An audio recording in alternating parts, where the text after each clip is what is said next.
Online નાણાકીય છેતરપિંડીના ગુનામાં સંડોવાયેલા આરોપીઓને રાજસ્થાન તથા સુરત ખાતેથી પકડી પાડતી સાયબર ક્રાઇમ પોલીસ સ્ટેશન પૂર્વ Kutch Gandhidham.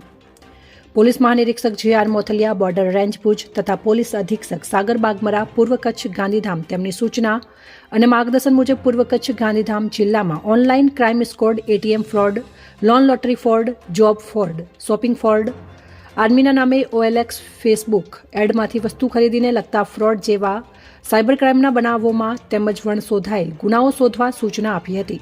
Cyber crime police સ્ટેશનને ભોગ બનનારને તાત્કાલિક મદદરૂપ થાય છે. સાયબર ક્રાઇમ પોલીસ સ્ટેશન ગુના રજિસ્ટ્રેશન નંબર 119930220006/2023 ઇપિકો કલમ 406, 420 IT એક્ટ 66C 66D મુજબનો ગુનો તારીખ 15/12/2023ના જાહેર થયેલ છે.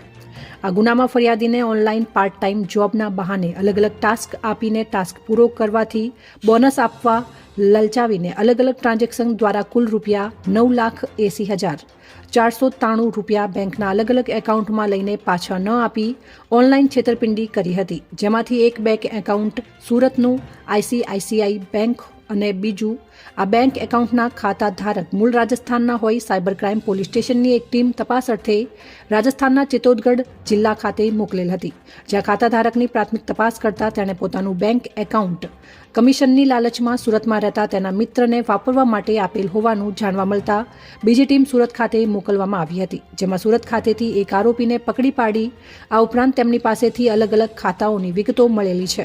તેની તપાસ માટે વધુ કાર્યવાહી ચાલુ કરવામાં આવી છે. રિપોર્ટર ચક્ષ ગુજરાત ન્યૂઝ ચેનલની સાથે રમેશ ગિરી ગોસ્વામી, બ્યુરો ચીફ, બનાસકાંઠા.